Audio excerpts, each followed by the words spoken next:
Ok, bien, bonjour, merci d'être venu à cette audition. Donc pour rappel, c'est une série d'auditions en vue d'une proposition de loi qui se veut transpartisane de façon à interdire, ou en tout cas à restreindre, on verra à l'arrivée de manière considérable, la question de la multipropriété. En France, c'est clair. Après se pose la question de savoir comment on le fait également dans un cadre européen pour ce qui concerne les clubs français.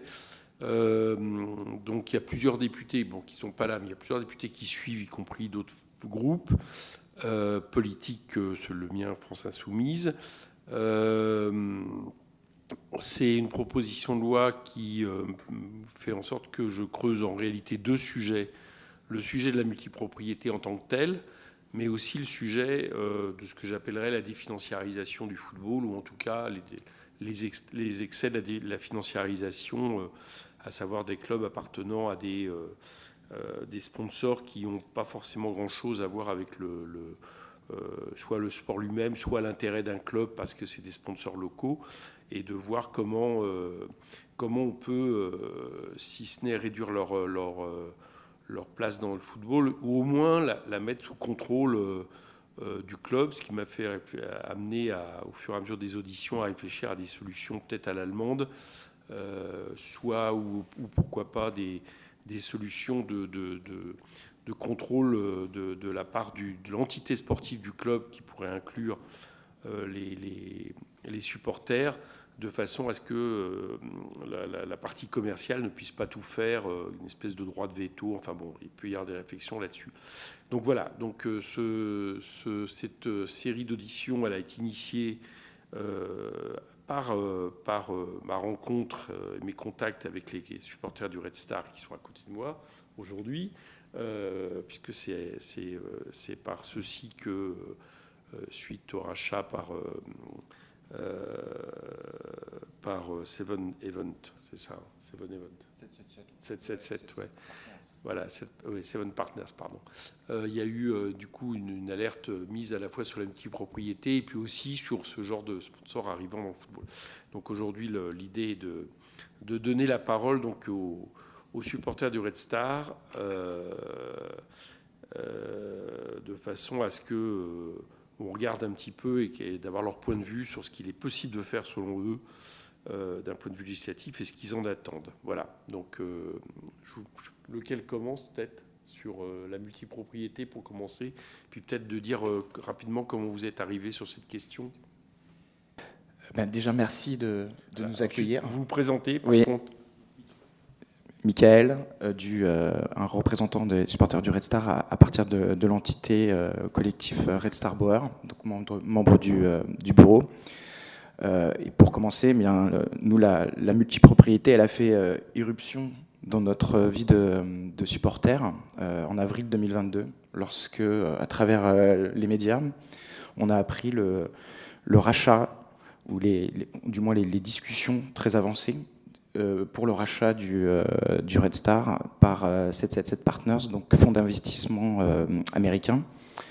Donc ça a été une nouvelle très brutale, et très rapidement on s'est organisé pour déjà pour empêcher cette session, et puis ensuite entamer une stratégie de lutte contre ce rachat plus sur le long terme.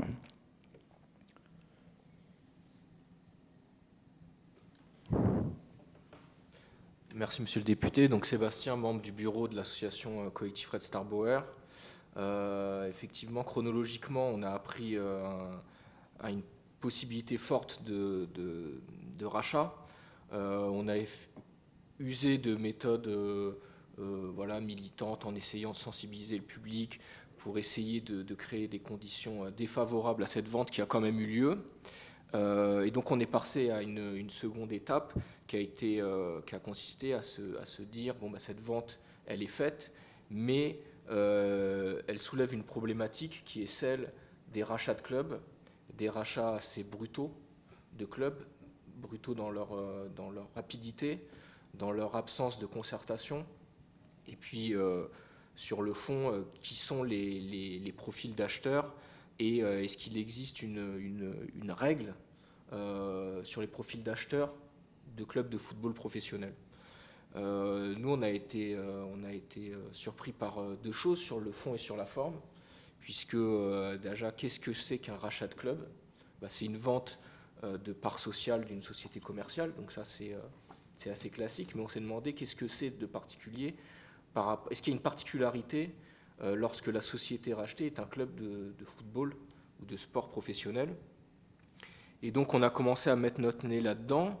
On a découvert, puisque le communiqué de presse disait que le rachat avait été fait à la suite de nombreux contrôles, agréments, donc on s'est demandé de quoi il s'agissait. On a découvert donc dans le code du sport qu'effectivement il y avait un régime juridique qui faisait de la vente de clubs sportifs professionnels ou de parts l'objet d'un contrôle par la DNCG. Et donc on s'est demandé quel était ce contrôle opéré par la DNCG. Et donc ça c'est sur la forme. Et puis sur le fond, on a été projeté assez violemment dans cet univers qui nous semblait, dont finalement s'était assez peu intéressé, c'était peut-être notre faute, à savoir la multipropriété qui est un phénomène grandissant. Donc l'inquiétude de l'avenir de notre club et le phénomène de la multipropriété se sont croisés en juin 2022 et on s'est retrouvés, nous, en plein milieu de tout ça. Donc on a alerté le député de notre circonscription, à savoir vous, notre maire, la FFF. On a envoyé un peu des courriers partout en demandant qu'est-ce qu'un contrôle des ventes de clubs, quelle est la place des collectivités, quelle est la place des citoyens, des supporters dans ces ventes, et puis qu'en est-il de la multipropriété. Donc sur le fond, sur la multipropriété, c'est peut-être le point qu'on évoquera après, on a trouvé quand même des éléments existants dans le code du sport, laissant entendre qu'il y avait une interdiction du principe de la multipropriété et qu'elle était quand même pratiquée. Donc c'est à partir de là, d'une part, qu'on a essayé de fouiller pour connaître comment s'était passé le contrôle de la vente du Red Star, et d'autre part pour essayer de clarifier l'interdiction de la multipropriété, la rendre claire, efficace et applicable sur tous les cas de multipropriété. Alors, la première question que je voulais poser, c'est est-ce que sur la multipropriété... Non, je vais revenir en arrière. Pour vous, c'est quoi le problème de la multipropriété? Voilà, si on avait à résumer, en quoi ça pose souci? Parce qu'après tout, on pourrait se dire, et c'est ce que d'ailleurs certains en foot professionnel expliquent, tant mieux, ça amène que quelqu'un s'intéresse à plusieurs clubs, ça amène de l'argent, ça peut sauver un club. Quel est le problème de poser? Alors je vais déjà en citer quelques-uns et Sébastien pourra compléter. La première inquiétude, c'est la hiérarchisation. Inquiétude qui est d'autant plus fournie pour un club comme le nôtre en national, qui entre directement en concurrence au sein d'un groupe de clubs, en concurrence contre des clubs de première division allemande, première division belge, première division ou deuxième division italienne. Et donc il y a naturellement ce risque qu'il y ait une hiérarchie qui s'installe, qu'on privilégie un club par rapport à un autre, qu'il y ait donc des mouvements de joueurs au détriment du club qui peut être classé comme plutôt comme le club avec moins de notoriété, moins d'assises financières et qui va être plutôt le faire-valoir des autres actifs, puisque dans ce type de groupe, nous on parle de clubs de football, on a une vision très sportive. Les multipropriétaires, eux, ont une vision très financière, donc ils parlent plutôt d'actifs. Et donc, c'est valoriser des actifs. À travers ça, il y a aussi des problématiques de transfert et le contournement des règles. Et on l'a vu récemment pour notamment l'Olympique Lyonnais et Molenbeek. avec un transfert, une interdiction de recruter qui a été contournée grâce à la multipropriété. Donc là, déjà, on a deux éléments, à savoir le risque de dévaloriser un club par rapport à d'autres clubs du groupe, et puis la tendance à vouloir contourner des règles en matière de contrôle de gestion. Oui, en complément, les risques, on va plus parler de risques, on va même parler de dangers avérés. Ils se jouent au niveau du club et ils se jouent au niveau du football en général. Au niveau du club, évidemment, c'est la perte d'identité, c'est-à-dire que effectivement, notre club, il est professionnel, donc il appartient à quelqu'un. Maintenant, ce quelqu'un, on peut être en accord ou pas avec sa politique sportive, mais au moins c'est la politique du club. Aujourd'hui, la politique d'un club qui appartient à une multipropriété, elle est le dérivé à l'échelle du club d'une politique à l'échelle du groupe de clubs.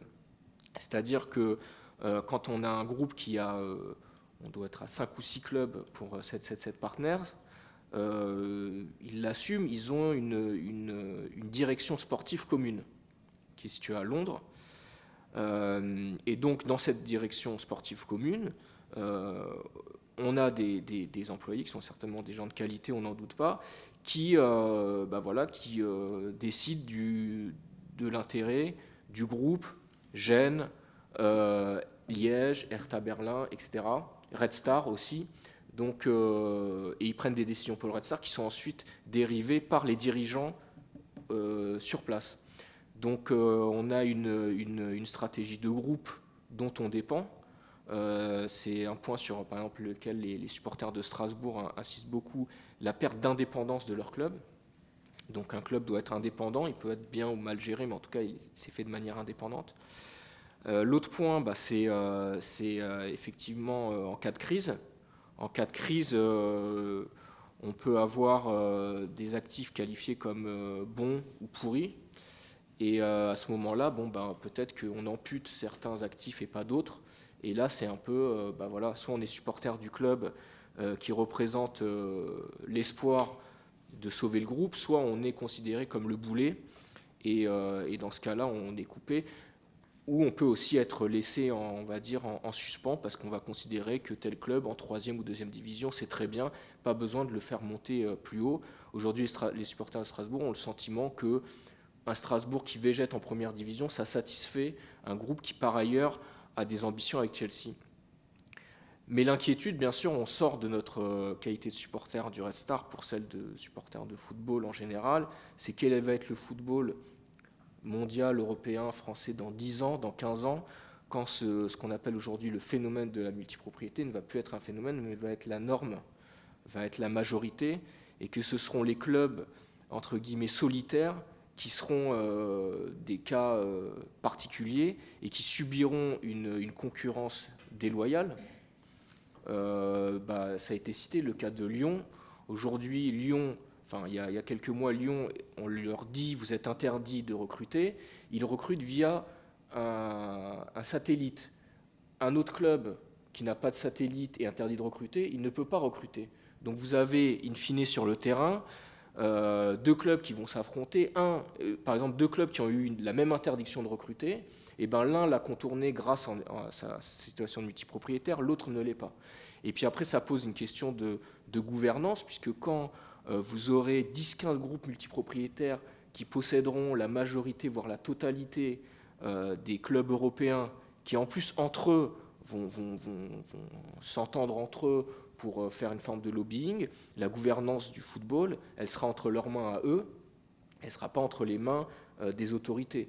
Et on le voit déjà, puisque si vous prenez l'UEFA, en février 2023, dans un rapport annuel, elle indique ses inquiétudes sur le phénomène de la multipropriété, et en juin, la même UEFA valide une opération de multipropriété, en tout cas la participation de 2 clubs, Milan et Toulouse, dans les compétitions européennes. Le président de la Ligue de football professionnel, M. Labrune, en juin, dit qu'il est inquiet, il ne se passe rien. Vous avez interrogé la ministre des Sports, qui indique qu'elle considère qu'il y a un danger. Donc tout le monde considère qu'il y a un danger. Le président de Montpellier, Monsieur Nicolin, qui est aussi président de l'union du syndicat des clubs de football, dit la multipropriété, c'est pas mon football. Donc tout le monde est inquiet. Mais il ne se passe rien en termes de réglementation. Non seulement il ne se passe rien, mais en plus, on facilite, que ce soit la DNCG en ne sanctionnant pas Lyon qui contourne son règlement, que ce soit l'UEFA. Finalement, c'est la prime aux multipropriétés donnée par des gens qui, par ailleurs, disent s'en inquiéter. Donc voilà, en tout cas, on ne veut pas s'enfermer dans une logique selon laquelle la crainte de la multipropriété, c'est uniquement des supporters cocardiens. Il y a des vrais enjeux économiques, et même, on pourrait même dire, de patriotisme économique, puisque est-ce que ce n'est pas un secteur qui devrait aussi être protégé et pas être dépossédé. Donc, conflit d'intérêts, éthique sportive, et puis un jour, il y aura aussi peut-être une désaffection du grand public, si le grand public a le sentiment que finalement le match de foot qu'il regarde est juste la partie émergée d'enjeux qui finalement se font dans des conseils d'administration de groupes, et que finalement ils assistent plus à un match de catch qu'à un véritable match de football. Peut-être qu'au bout d'un moment, le public aura une désaffection, et on s'interrogera à ce moment-là de savoir ce que les instances du football, les instances politiques, pourquoi elles ont laissé faire au moment où elles avaient encore la possibilité d'intervenir. Ok, c'est très clair. Bon, je vois bien le constat, je vois bien les inquiétudes. Maintenant, sur qu'est-ce qu'on peut faire? Alors, première chose, est-ce que vous avez l'impression que il y a un risque aujourd'hui, d'après ce que vous avez pu voir, de contournement de la loi sur la multipropriété en France, c'est-à-dire à l'intérieur plusieurs clubs français propriétaires du même multipropriété? Est-ce que vous avez l'impression que de ce point de vue-là, les choses sont quand même assez bornées? Alors, on n'est pas réellement sur une problématique de contournement, on est sur une problématique d'interprétation, de clarification, d'efficacité. Le texte existe, il existe depuis très longtemps, puisqu'il est même entré en vigueur, ce dispositif est entré en vigueur depuis 1992, il y a eu plusieurs réformes, la dernière est de 2017, sauf que le texte n'est pas adapté à ce phénomène de multipropriété qui est plutôt axé sur des fonds d'investissement étrangers. Et donc, il n'a pas pris. Le texte n'est pas adapté par rapport à cet élément d'externalité, à savoir des fonds qui vont intervenir sur l'ensemble du territoire déjà européen, mais aussi mondial, puisque si on reprend l'exemple de 77 Partners, ils ont également des parts à Vasco de Gama au Brésil, également un club en Australie. Donc on voit bien que c'est très tentaculaire et que ça ne se limite pas à l'achat de clubs en France. Actuellement, là, le dispositif existant, donc déjà on a fait le constat qu'il y avait bien un texte qui interdisait la multipropriété, c'est important de l'avoir en tête. Il existe un dispositif, simplement il faut le clarifier et le rendre plus efficace. Et donc il y a des pistes pour le rendre plus efficace et l'adapter au phénomène de multipropriété qui est plutôt un phénomène international que vraiment franco-français. Donc là, il y a peut-être des pistes de réflexion à mener pour pouvoir aménager ce texte. À côté de cela, bien entendu, il y a aussi des réflexions qui peuvent être menées pour le contrôle, même si le texte prévoit des mesures de contrôle au moment du rachat. Il se trouve que nous, on a constaté, dans le cas qui nous intéresse, à savoir le rachat du Red Star, on s'est aperçu que, premièrement, le contrôle prévu par le texte était très opaque, qu'on avait on n'avait pas la possibilité d'obtenir des informations sur les mesures mises en place au moment de ce contrôle. Et donc, ça ne nous permet pas aussi de vérifier si ce contrôle est efficace. Est-ce qu'il y a une vérification de la structure à l'origine du rachat, de ses dirigeants, quelque chose d'assez classique, à savoir dans tout projet de rachat, un audit d'acquisition où on vérifie la provenance des fonds, on vérifie les propriétaires du fonds, on vérifie leur moralité aussi, ça fait partie notamment sur des phénomènes de corruption, on vérifie la structure, comment est organisée la structure en termes de groupe. Et donc, on a fait ce constat, nous, que le dispositif était insuffisant par rapport à notre situation. Oui, bien sûr. Juste pour rajouter un point sur la question qui était la multipropriété franco-française. C'est vrai qu'aujourd'hui, on n'a aucun groupe qui a osé tenter le coup d'être propriétaire de 2 clubs français. Mais on n'est pas à l'abri peut-être un cas qui un jour se présenterait, et on peut se demander ce qui se passerait à ce moment-là, puisque c'est vrai qu'on a un texte qui l'interdit, mais qui indique, j'ai le texte sous les yeux, L122-7 du Code du sport, qui nous dit le non-respect de ces dispositions, de cette interdiction, est puni d'une peine de 45 000 € d'amende, point. Donc il y a un vrai doute sur le fait de savoir si jamais un club avait, entre guillemets, un groupe avait le culot d'acheter 2 clubs français, on va dire même division ou divisions différentes, et de dire, bah oui, c'est vrai, j'ai pas respecté l'article 122-7, je fais un chèque de 45 000 € et je continue. La loi n'indique même pas que ce club serait, en plus des 45 000 €, exclu des compétitions. Donc, quand on voit de quelle manière les autorités sportives, là je ne parle pas des autorités politiques, des autorités sportives, ont la faculté d'adoucir les règles en faveur des multipropriétés, on pourrait se demander si un jour le cas se posait, est-ce qu'on n'aurait pas une FFF qui dirait, bah, écoutez, donnez-nous 45 000 €, et puis, donc déjà là, il y a un problème. Et puis l'autre problème, c'est bien sûr, est-ce qu'on doit considérer que l'interdiction multipropriétaire, elle est franco-française ou France plus un autre pays? Bien sûr, nous, on penche pour le fait qu'on doit l'interpréter et le clarifier sur un sens franco-étranger.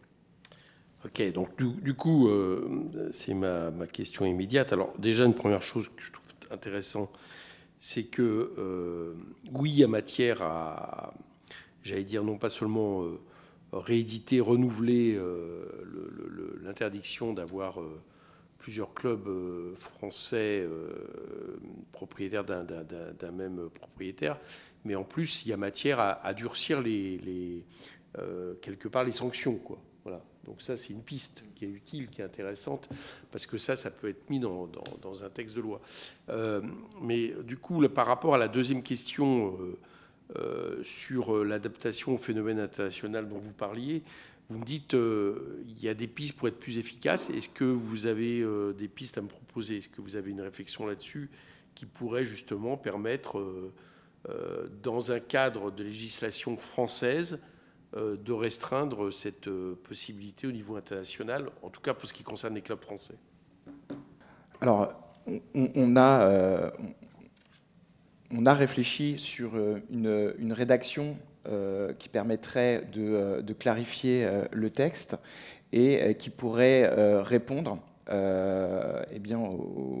aux nouveaux défis liés à la multipropriété et répondre au constat qu'on vient de faire sur la multipropriété. Donc, il s'agirait effectivement d'ajouter dans ce texte cet élément qui permettrait de considérer que tout rachat par un propriétaire impliquant un club situé en France, d'un actionnaire qui dispose de parts dans un autre club, quel que soit son lieu d'établissement, est interdit. C'est-à-dire que l'élément qui permettrait de rendre applicable ce texte, c'est à partir du moment où il y a le rachat d'un club français. C'est ça l'élément qui permettrait de déclencher le dispositif d'interdiction et bien entendu toute la partie contrôle et sanction, parce que sur la sanction, effectivement, on donne quelque part un blanc-seing à ce type de rachat, puisque la somme de 45 000 € est peu dissuasive. Pour mémoire, le texte initial, donc entré en vigueur en 92, prévoyait la nullité, donc la sanction civile la plus ferme. Les évolutions ont fait que cette sanction de nullité a disparu et on est passé sur des sanctions financières qui sont peu dissuasives. Enfin, clairement, on parle, en ce qui nous concerne, on sait que le rachat, c'est plusieurs millions. Pour un club comme le Red Star en 3e division, on sait très bien que pour d'autres clubs, parfois c'est des centaines de millions. C'est peu dissuasif, 45 000 €. Il faut clairement ajouter des sanctions qui sont beaucoup plus fermes, notamment des sanctions qui peuvent aller jusqu'à l'interdiction d'inscrire le club dans les manifestations sportives. Là, on est clairement sur une sanction qui est beaucoup plus dissuasive. Donc l'idée, oui, c'est de rendre, d'interpréter le texte. Donc se posera aussi la question de savoir est-ce qu'il s'agit d'un nouveau dispositif ou est-ce qu'on interprète tout simplement un dispositif existant, et donc se pose la question de la nature de la loi. Est-ce qu'on pourrait envisager une loi plutôt interprétative avec un effet rétroactif et prévoir des effets transitoires pour on va dire, accompagner l'interdiction et donc revenir à une situation en conformité avec la loi. Il y a des conditions à respecter pour que cette loi interprétative ait un effet rétroactif. Mais c'est vraiment, je pense que c'est une piste qui peut être intéressante, qui permettrait, pour des situations existantes telles que pour le Red Star, de faire un rappel au dispositif existant. Vous voulez compléter ? Oui, vous allez compléter pour dire qu'effectivement, en plus de cette loi interprétative, il faut, à notre sens, légiférer sur l'opération même de contrôle des ventes de clubs. Ces opérations de contrôle de vente des clubs, aujourd'hui, elles sont totalement opaques. Et ça, ce n'est pas une accusation en l'air, puisque nous, aujourd'hui, notre association est en procès avec la FFF devant le tribunal administratif de Paris pour non-communication des documents qu'on a demandés. On a demandé des documents de contrôle avec un avis favorable de la commission d'accès aux documents administratifs qui a dit qu'effectivement, lorsque la DNCG, donc organe du football français, contrôle des ventes de clubs, elle met en œuvre une mission de service public qui lui a été dévolue par la loi et par un contrat de délégation du ministère. Donc on a le droit à ces documents-là. La FFF, devant le tribunal administratif, nous confirme qu'il y a eu un contrôle, nous confirme qu'il y a eu, je cite, une validation, mais avec des recommandations. Voilà, on nous dit par une lettre du 29 avril 2022, la commission, donc la commission c'est un des organes de la DNCG, a adressé diverses recommandations au président du club Red Star FC à propos de ce projet, donc ce projet de vente. On n'en sait pas plus, il refuse de nous donner ces documents, on ne sait pas si ces recommandations elles sont bénignes ou si elles sont inquiétantes, on ne sait pas si ces recommandations ensuite elles ont été respectées ou pas, on ne sait même pas s'il y a un suivi, on ne sait rien. On est quand on lit les textes, on se dit mais tout ça a l'air très sérieux, les ventes de clubs c'est contrôlé, mais on ne sait pas le contenu du contrôle. Donc nous on voudrait qu'il y ait une réforme aussi du contrôle des ventes de clubs avec 4 axes de réforme.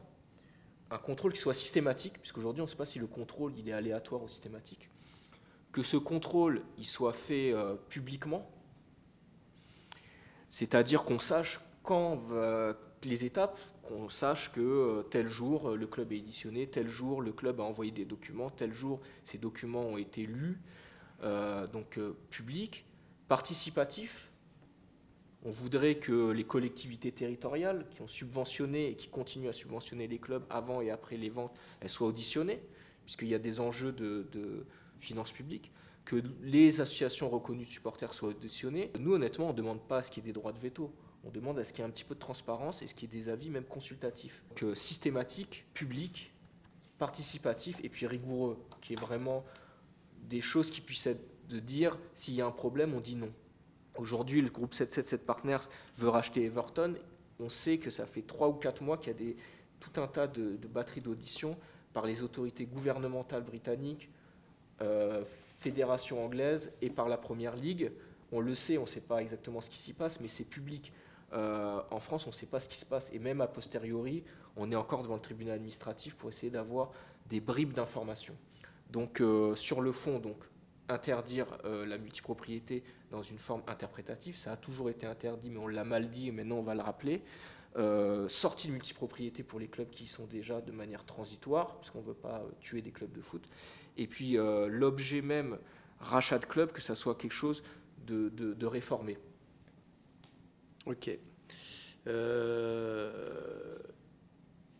Du coup, bon, je comprends bien comment on peut d'après vous, interdire la multipropriété ou en tout cas la rendre vraiment difficile en termes de faisabilité. Je vois bien la question du contrôle. Je voudrais un petit peu aller plus loin de ce point de vue-là, c'est-à-dire là vous me dites il pourrait y avoir un contrôle des collectivités, des associations, etc. Est-ce que vous ne croyez pas qu'on pourrait réfléchir à ce qu'un club professionnel soit obligé quelque part qu'il y ait une instance justement de contrôle, même si j'ai compris que pour vous ça va peut-être pas jusqu'au droit de veto, mais qui soit la représentation de l'entité sportive, la garante en gros de la pérennité sportive du club, et qui puisse comme ça justement être interpellé dans le cadre par les autorités dans le cadre d'un rachat, qui puisse aussi avoir un droit de surveillance, on va dire, permanent. Est-ce que vous ne croyez pas que c'est une piste aussi qui pourrait être mise en place ? Une autorité issue, enfin un organe issu des instances du football ? Un organe par club. Par club ? C'est-à-dire qui serait d'obliger les clubs professionnels à avoir un organe de conseil, appelons-le comme on veut, mais qui représente, on va dire, la pérennité sportive du club. Alors donc les supporters, les collectivités territoriales. Enfin, est-ce que vous pensez que ça, c'est une piste qui pourrait être intéressante et qui pourrait du coup, dans un cadre comme on vient de être forcément mis autour de la table, etc. Alors après, enfin, tout dispositif qui permet de rendre efficace le contrôle et puis surtout permet de conserver l'identité d'un club, sa pérennité financière, la continuité aussi de son histoire. Enfin, tout ce genre de dispositif peut avoir son intérêt. Alors après, comment l'organiser au sein de chaque club? C'est vrai que nous, dans nos réflexions, on avait plutôt une réflexion de centralité, c'est-à-dire de réunir ce type d'action au sein d'un organe des instances du football, hein, que ce soit... Alors, c'est vrai que l'organe naturel, c'est la direction nationale, la DNCG, qui a diverses compétences, que ce soit au niveau du contrôle, notamment en matière de contrôle financier. Après, est-ce qu'on doit délocaliser, décentraliser ce type de dispositif, peut-être mettre un correspondant dans chaque club, ou mettre en place des mesures d'audit régulièrement sur ces problématiques? Pourquoi pas? Après, nous, on était plutôt sur cette idée de contrôle. En revanche, il y a un autre sujet qui nous tient à cœur aussi, c'est que malgré toutes ces mesures de contrôle, l'interdiction de la multipropriété, quelque part, la multipropriété aussi, elle a été rendue possible par un phénomène. C'est-à-dire que le phénomène, c'est l'endettement des clubs français. Structurellement, les clubs français sont endettés, on l'a vu encore récemment. L'exercice 2021-2022 de l'ensemble des clubs français a fait apparaître un déficit de 600 millions. les clubs français ne subsistent que grâce aux transferts qu'ils réalisent notamment auprès alors entre eux en France, mais aussi après à l'étranger. Sans cette variable des transferts, le modèle économique des clubs français n'est pas viable actuellement. C'est reconnu, c'est constaté même par des universitaires. Et donc, malgré les contrôles, malgré toutes les mesures qu'on peut mettre en place pour prévenir, il se trouve que, et on l'a vu encore cet été, on a constaté que des clubs français historiques, on l'a vu pour Sochaux, Sedan aussi, qui est fini en 8e division à la suite du dépôt de bilan. Sochaux a été sauvegardé grâce à une initiative populaire, donc des supporters et aussi d'actionnaires locaux. Et donc la multipropriété, elle est rendue possible par ce phénomène-là, et ce qui crée une prédation à l'égard des clubs français qui sont vulnérables d'un point de vue financier. Et donc l'idée, c'est aussi de réfléchir sur la qualité de l'actionnariat et de réfléchir à des leviers qui permettraient bien d'accompagner les clubs français pour éviter justement qu'ils soient l'objet de prédation par des groupes multipropriétaires. Alors ça peut passer par, ce qui est déjà le cas, par l'aide des collectivités territoriales, mais on peut aussi réfléchir à d'autres leviers comme des subventions, soit par des biais fiscaux ou sur des aides liées bien à l'URSSAF, à ce genre de dispositif. On peut être aussi en cas de graves difficultés, mettre en place un fonds de garantie qui permettrait également en cas de risque de dépôt de bilan, venir aider, donc un système de mutualisation, de solidarité entre clubs, de venir aider un club qui se trouve dans une situation financière exsangue. Donc ce fonds pourrait être alimenté par les droits télé, un pourcentage des droits télé. Donc ça participerait aussi, lorsque toutes les autres mesures préventives n'ont pas abouti ou n'ont pas permis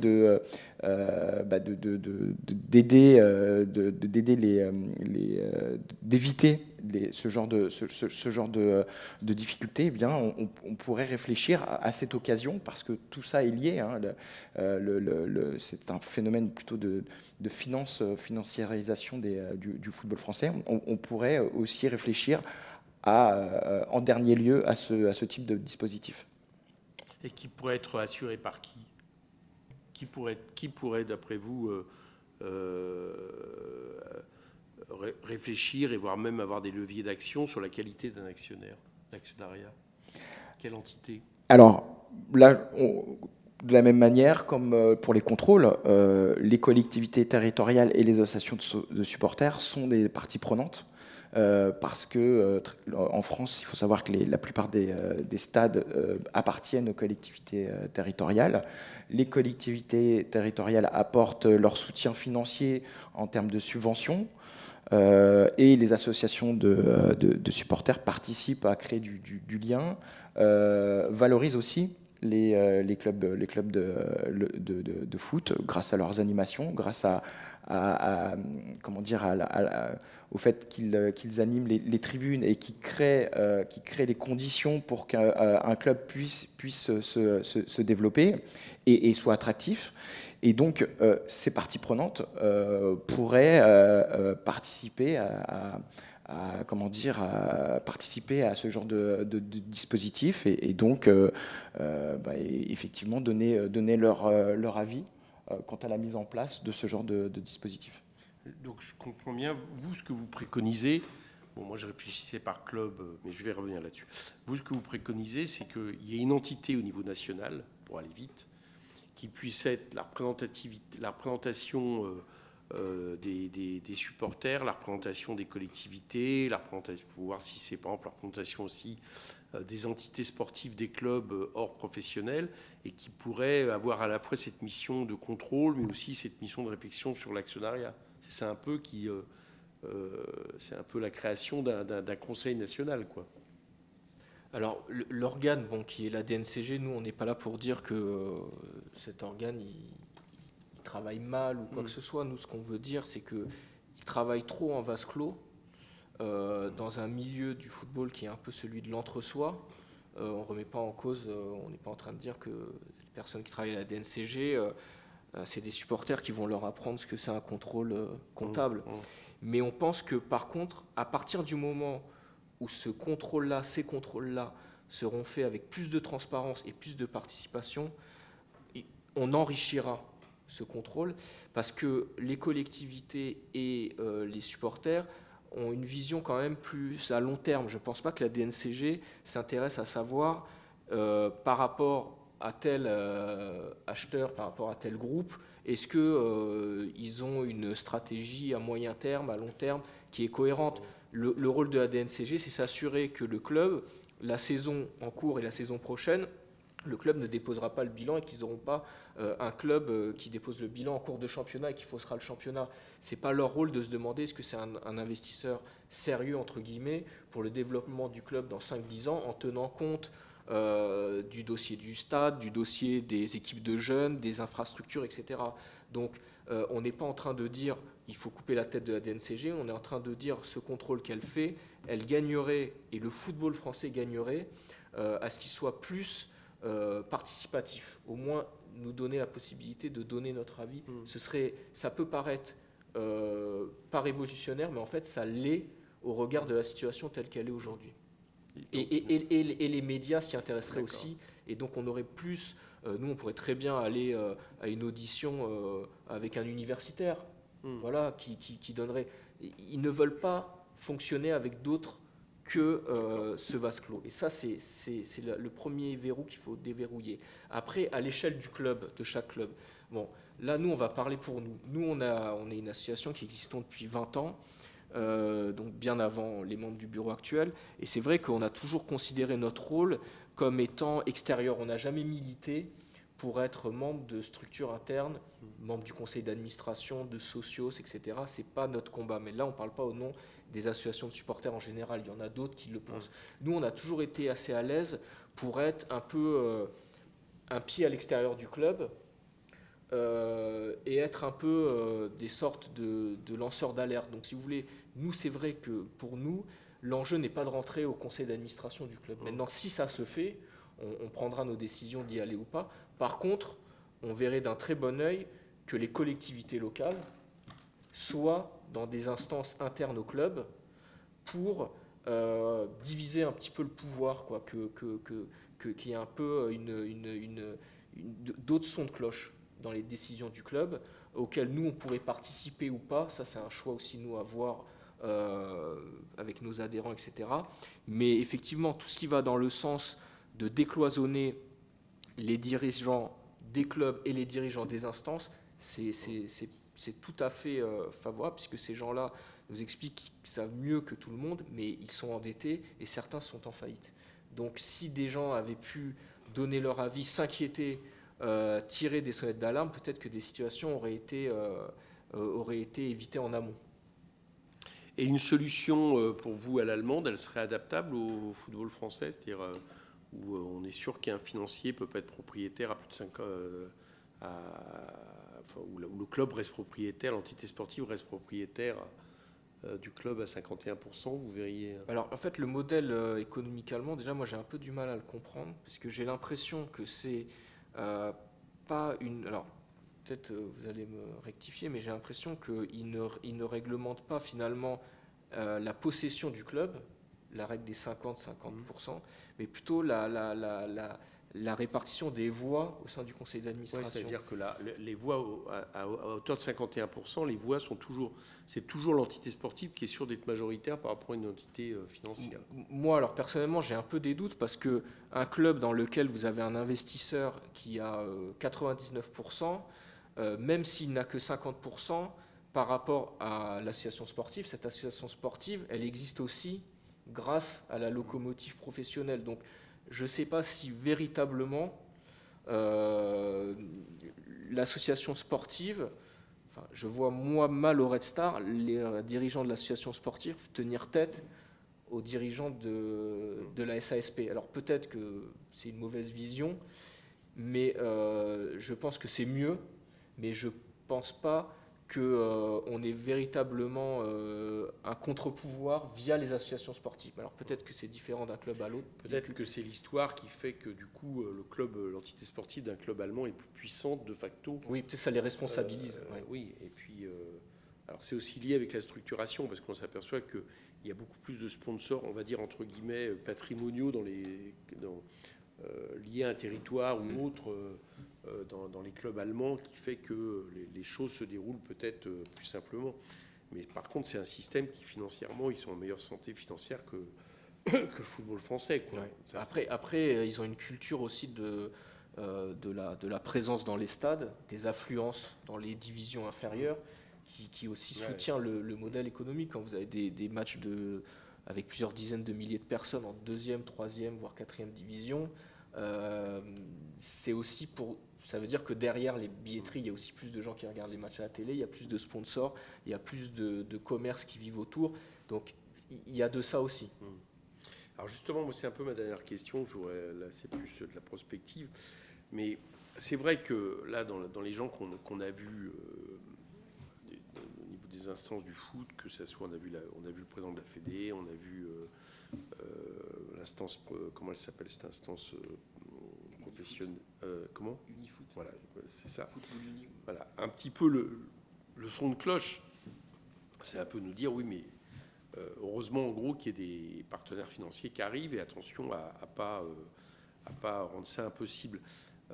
Comment vous voyez, quelle alternative vous voyez vous? C'est-à-dire quelle réponse vous donnez? Comment on pourrait vers quel type de sponsor, vers quel type de financier, d'un club on pourrait aller pour rendre entre guillemets la structure économique du foot français plus vertueuse? Comment vous voyez ça? Déjà, par rapport à la réponse, on a quand même l'impression que c'est une fuite en avant. C'est-à-dire que le foot français vit au-dessus de ses moyens. Et ce qu'ils nous disent, c'est laissez-nous, on veut continuer à vivre au-dessus de nos moyens. C'est ça la problématique. Tout à l'heure, à l'instant, Sébastien évoquait le fait que dans d'autres pays, notamment l'Allemagne ou l'Angleterre, il y a une culture foot qui est quand même totalement différente par rapport à la culture en France, où des stades des clubs de 3e ou 4e division peuvent avoir entre 10 000 et 20 000 spectateurs. C'est rarement le cas en France. Donc déjà, il y a une culture qui est complètement différente et il faut en prendre acte. Et donc cette fuite en avant de donnez-nous tous les moyens pour trouver des investisseurs. On veut toujours plus d'investisseurs. C'est une véritable fuite en avant et c'est ça qui est très, très dangereux. Donc, à l'inverse, je pense que la bonne réflexion, c'est de trouver un autre modèle, de réfléchir à fonctionner différemment et de tenir compte des spécificités du football français. On a si effectivement on a un déficit culturel en termes notamment d'affluence, de revenus, liés à la billetterie ou des droits de télé. En revanche, on a d'autres ressources, notamment on a une des meilleures formations mondiale, voire en Europe et certainement au niveau mondial. C'est sur cette ressource-là, c'est sur ce levier qu'il faut s'appuyer et pas vouloir absolument vivre au-dessus de ses moyens. Donc cette réponse-là, elle s'entend. Il y a une vision. Nous, notre idée, c'est d'essayer de pousser une autre vision un peu plus saine. Un peu moins exubérante. Je pense que c'est de vouloir à tout prix de plus en plus de fonds d'investissement, c'est un faux problème.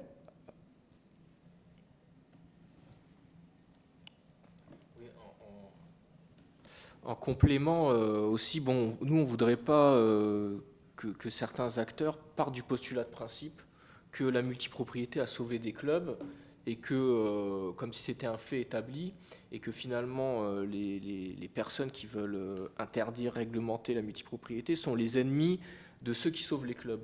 Parce que moi, je demande à ce qu'il y ait que ceux qui disent ça nous fassent des véritables études prouvant que les groupes multipropriétaires ont sauvé des clubs. Parce que de dire tel club a été racheté par une multipropriété, ça ne dit pas s'il y avait d'autres candidats au rachat. Nous, au Red Star, on sait que le club a été racheté par 777 Partners.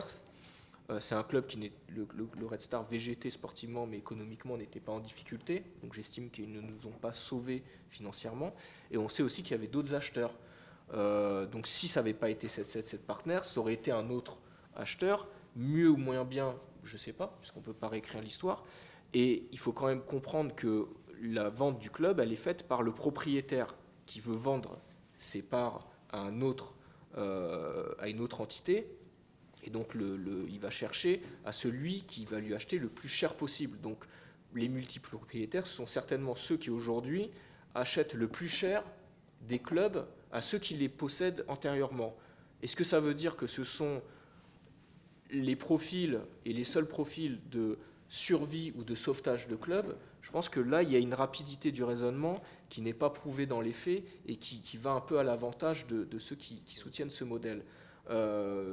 Aujourd'hui, si je regarde la première division, Clermont-Ferrand, Lyon, Strasbourg, c'est des clubs qui sont en difficulté, qui sont les derniers cas de multipropriété. Alors je ne dis pas qu'ils sont en difficulté à cause de la multipropriété, mais ce que je veux dire, c'est que si ces clubs étaient en haut du championnat, ça ne voudrait pas non plus dire que c'est grâce à la multipropriété. Donc c'est un profil d'acheteur. C'est un profil d'acheteur qui aujourd'hui met plus d'argent sur le tapis pour acheter les clubs. Et donc on a l'impression que finalement ce sont les seuls et que c'est soit eux, soit le néant. Moi, je ne suis pas certain que s'il n'y avait pas les multipropriétés, on n'aurait pas d'autres types d'investisseurs. Alors peut-être qu'il faut leur donner envie. Peut-être que pour leur donner envie, il faut aussi qu'il y ait une politique pour faire venir les gens dans les stades. Peut-être que pour faire venir les gens dans les stades, il faut travailler aussi sur les jours de diffusion des matchs dans les stades, puisque faire des matchs le lundi, ça ne favorise pas. Et puis on ne peut pas tout à la fois laisser une situation d'endettement et dire on a besoin de ceux qui vont non pas nous désendetter, puisqu'en fait ils ne viennent pas désendetter, ils viennent mettre une pièce dans la machine pour pouvoir continuer à s'endetter. C'est grâce à eux. Non, ce n'est pas grâce à eux. Ce sont, comme l'a dit Michael, pour nous, ce sont la continuité d'un problème de fuite en avant et non pas des sauveteurs. Donc déjà, ne pas partir dans le raisonnement du fait que ce sont des gens qui sauvent le football français, puisque ce n'est pas le cas, et de dire que c'est soit eux, soit rien. Maintenant, c'est très difficile pour nous de dire qui va acheter. Il y a un marché qui doit se faire, et il faut constater le marché et favoriser un marché sans multipropriété.